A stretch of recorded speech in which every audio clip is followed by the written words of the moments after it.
I believe that all of us feel a deep sense of loss. We who knew him knew that he was a gallant fighter, a man who dedicated his life both as a newsman and as a public official to an unrelenting search for truth.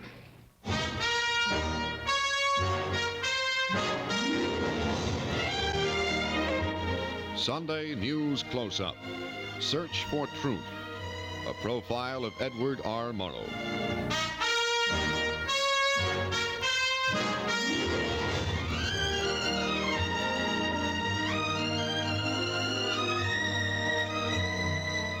This week, we of the radio news profession lost both a fearless pioneer and a founding father. For Edward R. Murrow was to radio news what Marconi was to the entire industry half a century before.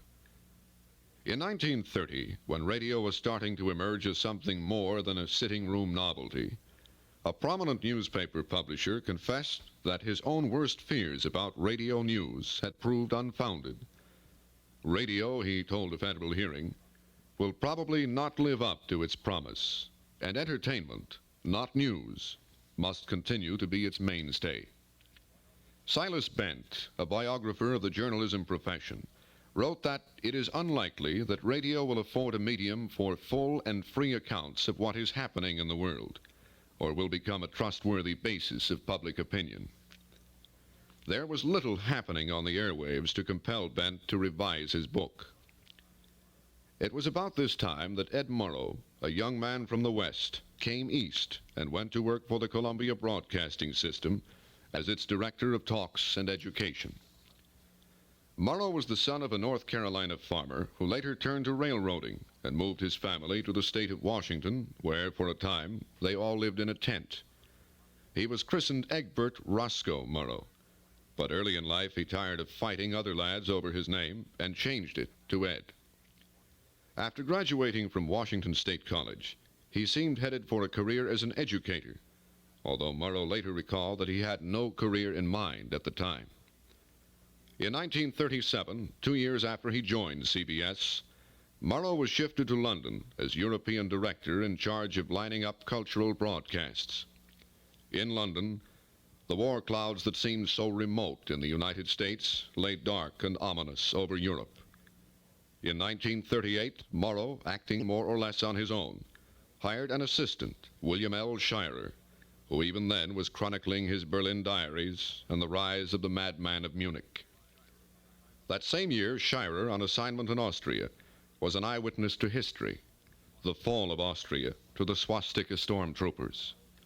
Shirer, at Murrow's direction, broadcast the Nazi takeover of Austria, the first news broadcast from abroad in CBS history. Murrow, knowing that war was just a matter of time, abandoned his other chores and began building a corps of correspondents. It wasn't an easy job. Most good reporters would sooner have gone to work for the Hobo News or the Woman's Home Companion.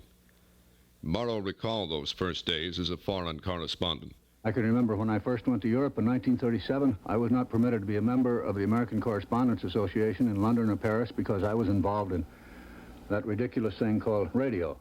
When war came, though, he had assembled the nucleus of the news staff that was to make radio history as Murrow's men: Severide, Collingwood, LeSueur, Smith, Shirer, and Schonbrun. In New York, CBS executives complained that his new corps didn't have an announcer's resonant velvet tones. "I'm hiring reporters," Murrow snapped back, "not announcers." In 1940, as the fighting grew close to Britain, as the British Expeditionary Force waded back from Dunkirk, and as Nazi bombers ruled the skies overhead, Murrow became a broadcaster himself. He debuted Under Fire. This is London. I'm standing again tonight on a rooftop looking out over London, feeling rather large and lonesome. In the course of the last 15 or 20 minutes, there's been considerable action up here, but at the moment, there's an ominous silence hanging over London, but at the same time, a silence that has a great deal of dignity. Just straight away in front of me, the searchlights are working.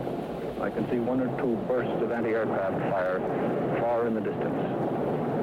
Just on a roof across the way, I can see a man standing wearing a tin hat with a pair of powerful night glasses to his eyes, scanning the sky. Again, looking in the opposite direction, there's a building with 2 windows gone. Out of one window there waves something that looks like a white bed sheet. A window curtain, swinging free in this night breeze. It looks as though it were being shaken by a ghost. There are a great many ghosts around these buildings in London. In some of them, companies of ghosts.